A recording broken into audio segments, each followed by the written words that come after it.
नमस्कार, आप देख रहे हैं नोट की चोट। सीएनबीसी आवाज पर हर रोज लगातार जारी है नोट की चोट, जिसमें रोज हम बता रहे हैं कैसे नोटबंदी के चलते लोगों की जिंदगी में परेशानियां आ रही हैं।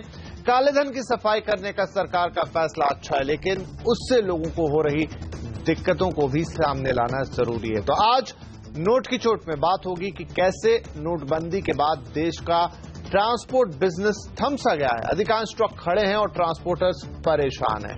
इस पर बातचीत करेंगे। आज हमारे साथ मौजूद हैं all India motor transport Congress के चेयरमैन कुलतरण सिंह अटवाल जी। तो अटवाल साहब से बात होगी, लेकिन आज नोटबंदी के मोर्चे पर और भी बहुत कुछ होना है। उन सब पर बातचीत करने के लिए हमारे साथ जुड़ रहे हैं दिल्ली से हमारे ब्यूरो चीफ लक्ष्मण रॉय। तो अटवाल साहब के साथ लक्ष्मण, आपका भी स्वागत है। पहले हम आपसे ही बात कर लेते हैं ताकि ताजा अपडेट हमें मिल जाए। देखिए, आज बहुत कुछ होना था। ये है कि सरकार 24 तारीख तक देख रही थी कि क्या हालात रहते हैं। तो जो जरूरी जगह हैं, जरूरी सेवाएं हैं, मसलन अस्पताल हुआ, पेट्रोल पंप हुआ, मेडिकल स्टोर्स हुए, वहां पर पुराने नोट चलेंगे कि नहीं चलेंगे, उस पर क्या अब तक कोई फैसला आया है या क्या उम्मीद की जा सकती है? देखिए, मुझे सूत्रों से जानकारी मिली है उसके मुताबिक सरकार ने इस पर अपना मन बना लिया है और इस पर एक तरह से कह सकते हैं कि फैसला ले भी लिया है, लेकिन औपचारिक जानकारी अभी तक नहीं आई है। जो ज्यादा संभावना है, जो मुझे सूत्र बता रहे हैं, उसके मुताबिक सरकार ने पुराने नोट स्वीकार करने की जो आखिरी तारीख आज आधी रात को खत्म हो रही थी, उसको बढ़ा दिया है और काफी हद तक संभावना कि ये बढ़ा करके 30 नवंबर तक कर दिया जाए। यानी 30 नवंबर तक पेट्रोल पंप, सरकारी अस्पताल या फिर सार्वजनिक सुविधा वाले जगहों पर जहां पैसा देना चाहते हैं, वहां पे 500 के पुराने नोट दे सकते हैं। तो इसका ऐलान सरकार जल्द कर सकती है। यानी 30 नवंबर तक की मोहलत यहाँ पे दी गई है और ये इस वजह से दी गई है क्योंकि सरकार ने जितनी नकदी सोची थी कि बाजार में ले आएंगे और लोगों के हालात सामान्य हो जाएंगे, वो हालात सामान्य हुए नहीं। लिहाजा सरकार ने इसको बढ़ाने का मन बनाया है और एक तरह से फैसला ले भी लिया है और देर शाम तक आप देख सकते हैं कि इसके बारे में औपचारिक ऐलान कर दिया जाएगा। जी, इसके अलावा लक्ष्मण, दर्शकों को यह भी बता दें कि जहां तक हाईवे टोल्स का सवाल था, तो 2 दिसंबर तक सरकार ने छूट को बढ़ा दिया है। टोल नहीं लिया जाएगा और 2 दिसंबर के बाद 15 दिसंबर तक पुराने नोटों से टोल भरा जा सकता है। ये भी ऐलान सुनने को मिला है सरकार की तरफ से। हो सकता है इसकी भी औपचारिक घोषणा हम उसी ऐलान के साथ होते हुए देखेंगे, लेकिन ये खबरें आई हैं मिनिस्ट्री की ही तरफ से, तो ये हम आपको बता दें। दूसरा लक्ष्मण, एक्सचेंज को लेकर भी बड़ी बातें हैं, थोड़ा कंफ्यूजन भी है। एक्सचेंज को लेकर क्या हो रहा है? क्या नोट बदली का जो सिस्टम है उसमें कोई परिवर्तन आना है, उसकी डेट बदलनी है? उस पर थोड़ा बताएं हमें। देखिए, नोट एक्सचेंज को लेकर सबसे पहले वस्तु स्थिति क्या ये बता दूं कि प्रधानमंत्री ने जब इसका ऐलान किया था 8 तारीख की रात को, तो अपने ऐलान में साफ तौर पे 2 बातें कही थी। पहले बात तो ये कि आप पुराने नोट दे करके नए नोट ले सकेंगे और ये पुराने नोट के बदले नए नोट की जो व्यवस्था है वो 30 दिसंबर तक जारी रहेगी। साथ में ये जोड़ा था कि हम 15 दिन बाद इस व्यवस्था की समीक्षा करेंगे और हो सकता है कि इसकी सीमा को बढ़ाएं। लेकिन हमने देखा बीच में सरकार ने कुछ देर के लिए सीमा बढ़ाई, फिर सीमा घटा दी। लेकिन सरकार को इस मुद्दे पर जगह जगह से जानकारी ये मिल रही है कि नोट एक्सचेंज वाली व्यवस्था का कई लोग दुरुपयोग कर रहे हैं और काले धन को सफेद करने के लिए इस व्यवस्था का धड़ल्ले से इस्तेमाल कर रहे हैं। लेकिन सरकार इसको नहीं रोक पा रही थी क्योंकि आर्थिक कह सकते व्यवस्था के तहत एक तय मात्रा में नोट का सर्कुलेशन में आ जाना जरूरी होता है। तो सरकार ने जो टारगेट रखा था नोट सर्कुलेशन का, वो जो सूत्र बता रहे हैं कि आज सरकार ने साफ भी किया है कि वो टारगेट को हमने पूरा कर लिया है। यानी उन सरकार के लक्ष्य के मुताबिक नोट सर्कुलेशन में आ चुके हैं। अब नोट एक्सचेंज की व्यवस्था जारी रखने की जरूरत नहीं है। तो हो सकता है कि नोट एक्सचेंज सरकार पूरी तरह से बंद कर दे। ये फैसला आज ही ले सकती है सरकार, या फिर अगले 2 से 3 दिन में इस बात का फैसला ले सकती है कि अब नोट एक्सचेंज नहीं होगा। पुराने नोट हैं तो आप अपने बैंक खाते में जमा करें और खाते से पैसा आप निकाल लें। राइट, तो नोट एक्सचेंज पर भी हो सकता है कि कोई फैसला आ जाए और अब नोट एक्सचेंज शायद अगले 1 या 2 दिन में हम बंद होता हुआ देखें। जो सुविधा दे रखी है फिलहाल आपको नोट बदली करने की 2000 रुपए तक की, उसमें अब सरकार इस फैसले को वापस ले सकती है। इसके अलावा लक्ष्मण जी, मुझे एक चीज और याद आती है और वो ये है कि जब ये ऐलान हो रहा था तो सरकार की तरफ से जो 24 तारीख की जो डेडलाइन है जो आज है, उसमें यह भी कहा गया था कि आपको जो निकासी की सुविधा है, यानी आप जो पैसे निकाल सकते हैं एटीएम से, आप जो पैसे निकाल सकते हैं अपने खाते से, ये 24 तारीख तक है। मायने उसके शायद यही थे कि उसके बाद आपको थोड़ी और राहत दी जाएगी। क्या इस पर कोई किसी तरह की सफाई आई है? हालांकि सरकार बीच में कई बार ये सीमाएं बदल चुकी हैं। देखिए, इसमें जो अब तक हमें संकेत मिल पा रहे हैं सरकार की तरफ से, वो ये है कि बाजार में पुराने नोट के बदले नए नोट या फिर कह सकते हैं हाई डिनोमिनेशन के नोट पर्याप्त संख्या में आ चुके हैं। कम से कम 50% तक नोट बाजार में आ चुके हैं। तो सरकार को लगता है कि अब इस सीमा को, नगद निकासी की जो सीमा है, उस सीमा को रखने का बहुत ज्यादा मतलब नहीं है। तो बहुत हद तक संभावना है कि 24,000 रुपए जो साप्ताहिक सीमा तय की गई है, उसको सरकार या तो पूरी तरह से खत्म कर दे या फिर उस सीमा में बहुत ज्यादा बढ़ोतरी कर दे, ताकि लोग जितना पैसा चाहे वो निकाल लें। क्योंकि पैसे निकालने पर जो पाबंदी लगी है, उसको लेकर सरकार की काफी आलोचना हो रही है। तो सरकार इस आलोचना की वजह से भी इस कदम की तरफ सकारात्मक तरीके से सोच रही है। इसका भी ऐलान हम आज शाम तक देख सकते हैं होता हुआ। जी लक्ष्मण, आप बने रहे हमारे साथ। थोड़ा अटवाल साहब को भी बातचीत में शामिल कर लेते हैं। अटवाल साहब, ट्रांसपोर्ट इन पर्टिकुलर तो हम उस पर फोकस करते हैं, आता हूं मैं उसके ऊपर आपसे बातचीत करूंगा, लेकिन अगर जो बातचीत अभी हम लक्ष्मण रॉय साहब से कर रहे हैं, आपने भी वो पूरी बातचीत सुनी होगी, तो इसमें एक जो टोल वाला चीज है जिसे सरकार ने 2 दिसंबर तक तो फ्री ही कर दिया है, आगे 15 दिसंबर तक पुराने नोट भी लगेंगे। तो ये क्योंकि आपके ट्रांसपोर्ट के बिजनेस से सीधा जुड़ा हुआ है, आपको लगता है इससे थोड़ी रिलीफ मिलेगी? बिल्कुल ऐसा ही टोल एक हमारे लिए काफी ज्यादा इंपॉर्टेंट मुद्दा है, क्योंकि हमारी गाड़ी का लगभग 20 से 25% खर्चा टोल पे आ जाता है। तो उसके लिए जो सरकार ने बढ़ोतरी की है, क्योंकि हमारी भी 2-3 दिन से सरकार से कोशिश थी कि इसको बढ़ाया जाए किसी तरीके से। आज वो सरकार ने हमारी बात को माना है और 2 तारीख तक उन्होंने टोल को फ्री किया है। और साथ में जो 500 के नोट भी उन्होंने कहा है कि आप चला सकते हैं, 15 तारीख तक पुराने नोट चला सकते हैं। लेकिन ये हमारे अनुसार ये अवधि उनको बढ़ानी चाहिए, क्योंकि 31 दिसंबर तक जब तक हालात नॉर्मल नहीं हो जाते, ये टोल को बढ़ाया जाए और जो पुराने नोट है उसको भी चलने दिया जाए। ऐसा है क्योंकि टोल अगर हमारे को फ्री में नहीं मिला तो हमको काफी दिक्कत का सामना करना पड़ सकता है। आज हमारी 50% गाड़ियां खड़ी हैं। हालांकि हम चाहते हैं कि देश की अर्थव्यवस्था चले किसी तरह से और हमारा भी बिजनेस चले, इसके लिए हम चाहते हैं कि जैसे कि कम से कम 31 दिसंबर तक इसकी छूट मिलनी चाहिए। तो आप तो चाहते हैं 31 दिसंबर तक, हो सकता है 15 तारीख तक की तो बात हो ही रही है, 31 दिसंबर भी सरकार परिस्थितियों को देखते हुए कर दे। लक्ष्मण, थोड़ा सा अगर मैं ग्राउंड रियलिटी की बात पूछूं, ट्रांसपोर्ट की बात पे आगे बढ़ने से पहले, देखिए कई सारी बातें हैं।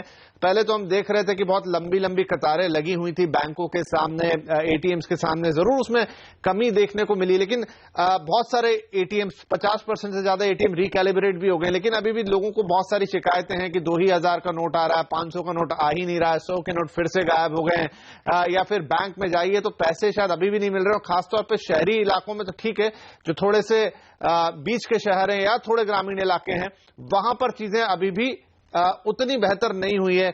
आपके सूत्र क्या कहते हैं? देखिए, यहाँ पे जो जगह जगह मैं खुद गया, चाहे एटीएम के बाहर या फिर बैंक में गया और लोगों से बातचीत की, तो मुझे भी कमोबेश ऐसा ही ये मिला, परिस्थितियों का हाल जायजा मिला कि बैंकों में वाकई पैसे खत्म हो रहे हैं, जल्दी जल्दी खत्म हो रहे हैं। रिजर्व बैंक की तरफ से जितने पैसे आने चाहिए थे उतने पैसे नहीं आ रहे हैं, और जितनी मांग बैंक कर रहा है उतने पैसे नहीं आ रहे हैं। कई मौके पर तो दिल्ली में 2 से 3 छोटे बैंकों का जो चेस्ट होता है जिसमें पैसा रखा है तो पूरी तरह से खाली हो गया था। कई ब्रांच में आप 12-2 बजे के बाद देखते हैं पैसे नहीं आ पा रहे हैं। तो ये सब दिक्कतें हैं, इसमें कोई शक नहीं है। तो सरकार को लगता है कि अगर हम इस एक्सचेंज की व्यवस्था को बंद कर देंगे तो ये दिक्कत काफी हद तक कम हो जाएगा, क्योंकि काफी पैसा सरकार ने सर्कुलेशन में ला दिया है और नोट छपाई का जो काम है उसमें भी काफी तेजी लाई है। साथ ही साथ सरकार एक चीज पर पूरा फोकस कर रही है, वो ये है कि कैश की व्यवस्था में जो हम लंबे समय में चाहते हैं खत्म हो जाए, डिजिटल पेमेंट, प्लास्टिक मनी आ जाए, उसके लिए काफी जोर शोर से शुरुआत कर दी गई है। आज ही वित्त मंत्री ने सारे बैंकों के सीएमडी के साथ वीडियो कॉन्फ्रेंसिंग की और कहा कि शहरी और खासतौर से ग्रामीण इलाकों में जाएं और उनके जो कस्टमर हैं उनको डेबिट कार्ड, ई वॉलेट जितना ज्यादा से ज्यादा आप दीजिए, इसको मिशन मोड पे काम करिए, ताकि जल्द से जल्द लोगों को नकदी की जरूरत जो महसूस होती है वो महसूस ही खत्म हो जाए। बैंकों से कहा गया है कि आप पॉस मशीन, जिसको कार्ड स्वैप करके हम लोग पैसे देते हैं, पेमेंट करते हैं, उसको जल्द बड़ी मात्रा में इंपोर्ट करिए, उसको लोगों को मुहैया कराइए। तो सरकार एक वैकल्पिक व्यवस्था के तौर पर डिजिटल पेमेंट, ऑनलाइन पेमेंट और प्लास्टिक मनी को बढ़ावा दे रही है, ताकि इस नकदी की जो मांग है वो जल्दी खत्म हो सके। जी लक्ष्मण, बहुत शुक्रिया ये सभी जानकारियां हमें देने के लिए, और आगे भी हम आपसे जानकारी लेते रहेंगे। फिलहाल के लिए आपका शुक्रिया।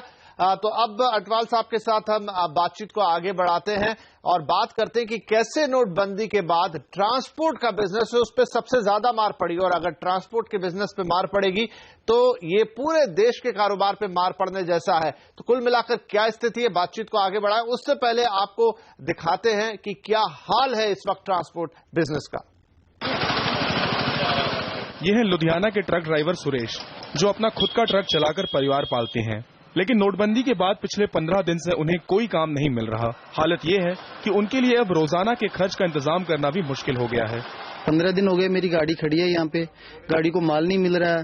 अगर माल भरने के लिए बोलते हैं हमें तो अगले कहते हैं भी पुराने नोट मिलेंगे। अगर यही हाल रहा तो हम गाड़ियों की किस्तें कैसे निकालेंगे।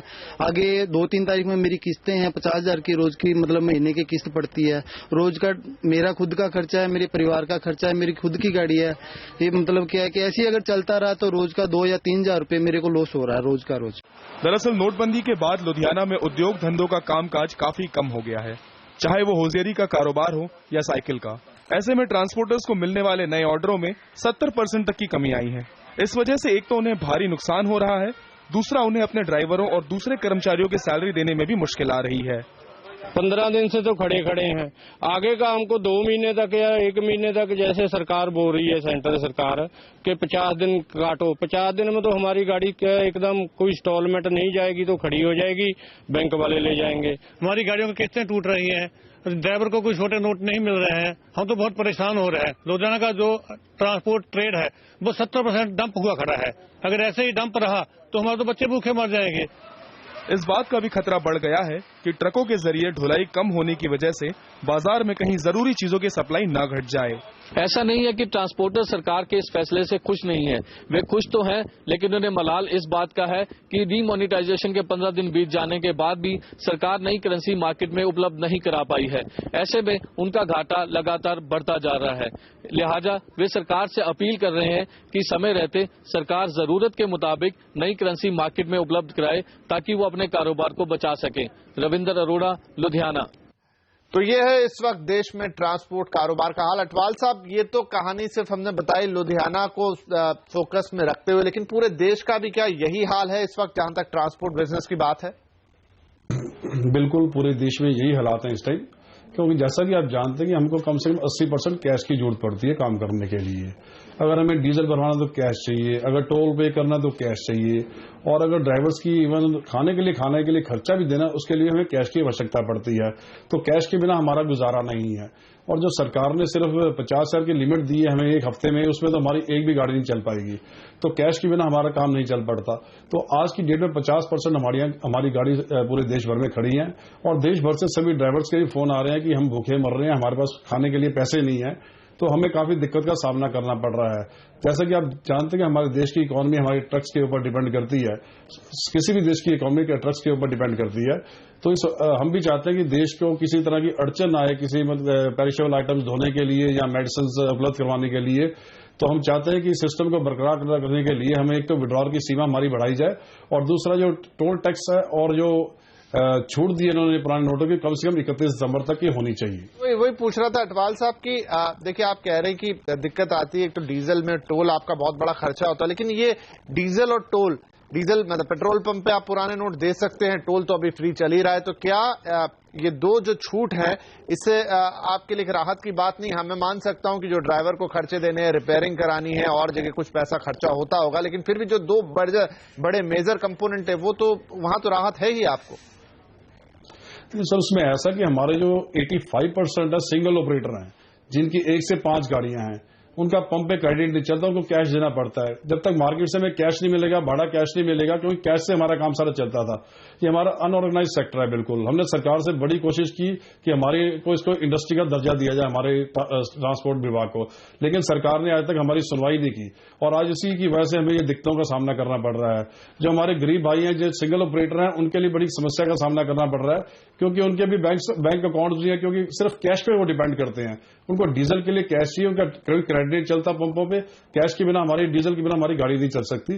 तो सबसे बड़ी समस्या उन भाइयों के लिए जो कि मतलब कि सिंगल ऑपरेटर हैं या छोटे ऑपरेटर हैं। जी, चलिए अटवाल साहब, आपसे बातचीत हम जारी रखते हैं, लेकिन यहां पर हमें लेना होगा छोटा सा ब्रेक। ब्रेक के बाद आकर अटवाल साहब से हम सवाल करेंगे कि किस तरीके से गाड़ियों के पहिए रुकने के कारण जो दूसरी जरूरी सेवाएं हैं उस पर क्या असर पड़ेगा, क्योंकि ट्रांसपोर्ट के बिना दूसरे कारोबार का भी कामकाज रुकना लगभग तय है। तो ये सारी बातें होंगी, लेकिन इस छोटे से ब्रेक के बाद।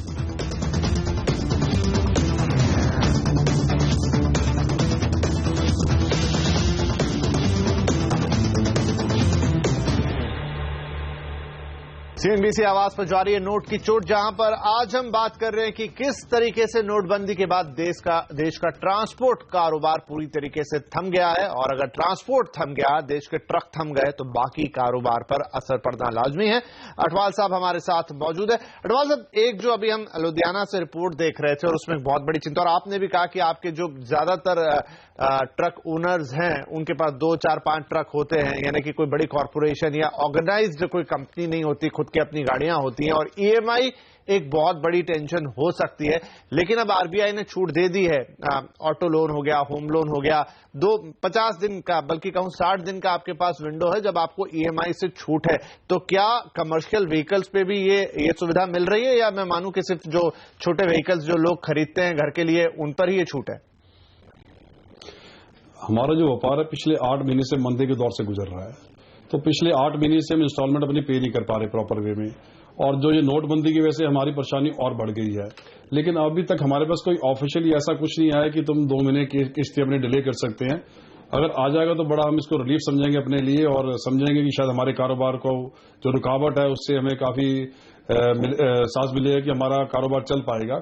हम चाहते हैं किसी न किसी तरह इसकी रिलीफ मिलनी चाहिए, लेकिन अभी तक हमारे पास ऑफिशियली कोई ऐसा लेटर नहीं आया है। क्योंकि एडवांस अब 1 करोड़ तक की छूट है, तो उम्मीद यही करते हैं कि कमर्शियल व्हीकल भी उसके अंदर आएंगे और वो छूट आपको भी मिलेगी। एनीवेज, मुझे बताइए कि जो हम बातचीत कर रहे थे कि जब आपके ट्रक नहीं चल रहे हैं, आपकी आधी से ज्यादा गाड़ियां सड़कों पर सिर्फ खड़ी हुई है, तो इसका बाकी व्यापारों पर क्या असर पड़ रहा है? क्योंकि बहुत सारा सामान इधर से उधर ट्रांसपोर्ट नहीं हो रहा है, उसमें फल सब्जी से लेकर तो बड़े बड़े आइटम सब कुछ शामिल होते हैं। तो बाकी कारोबार पर इस समय क्या असर पड़ रहा है, क्योंकि आपके ट्रक नहीं चल रहे हैं?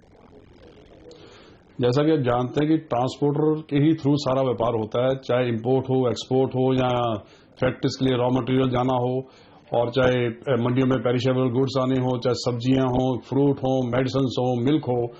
तो इसमें इस टाइम ये पोजीशन हो चुकी है कि 50% गाड़ियां हमारी खड़ी हैं कैश की वजह से, और उसकी वजह से आने वाले समय में आज कुछ शॉर्टेज पैदा हो रही है, क्योंकि प्रॉपर रॉ मटेरियल नहीं पहुंच पा रहा फैक्ट्रियों तक, वहां पे मैन्युफैक्चर नहीं कर रहे फैक्ट्री वाले, तो काफी कमी आ रही है। और जो हमारे पास जो लेबर भी काम करती थी वो भी अपने घरों को जाने शुरू हो गई है, क्योंकि उनको प्रॉपर खुले पैसे नहीं मिल रहे अपने खाने के लिए, तो काफी बड़ी समस्या आ सकती है। मंडियों में आज काफी बड़ी दिक्कत का सामना करना पड़ रहा है, क्योंकि मंडियों के अंदर जो व्यापारी लोग थे वो ट्रकों में लगभग कैश भाड़ा देते थे, लेकिन वो सिस्टम बंद होने की वजह से आज उनके पास भाड़े नहीं है देने के लिए।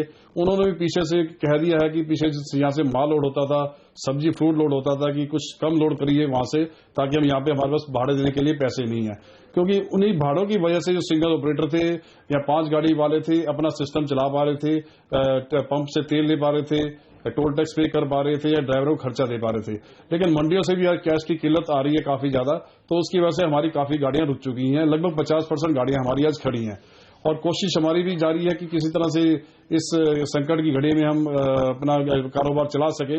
लेकिन फिर भी हमें काफी दिक्कत आ रही है, और सरकार से यही दोबारा बार बार हम कोशिश कर रहे हैं, मिलते हैं रोज जाके। कल भी हमारी मुलाकात हुई थी, आज भी हमने काफी प्रेशराइज किया, और हमें जो 2 तारीख तक उन्होंने छूट दी है, कम से कम 31 दिसंबर तक इसकी छूट को मिलना चाहिए, और आगे जब तक हालात नॉर्मल नहीं हो सकते तब तक छूट जारी रहनी चाहिए। बिल्कुल। चलिए अटवाल साहब, ये आपकी मांग हम उम्मीद करते हैं कि सरकार तक पहुंचे, और आपकी क्या डिमांड्स है ये आपसे और पूछेंगे इस कार्यक्रम के अंतिम पड़ाव पे। लेकिन यहां लेते हैं एक छोटा सा ब्रेक।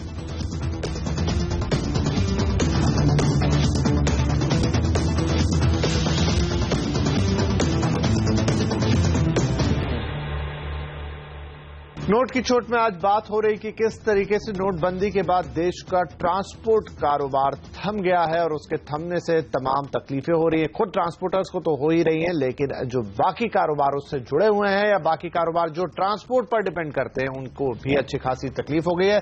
अटवाल साहब हमारे साथ लगातार बने। अटवाल साहब, अब 30 तारीख तक तो ये कार्यक्रम चलना है, जब आप लोग पैसे जमा कराते रहेंगे देश के सभी लोगों को अपने पैसे, और उसके बाद ही मुझे लगता है कि पैसे का सर्कुलेशन भी पूरी तरह से ठीक होगा और तमाम तरह की जो बंदिशें हट जाएगी। आपको क्या लगता है कितने वक्त में आपका जो ट्रांसपोर्ट का कारोबार है दोबारा से पटरी पर आ जाएगा?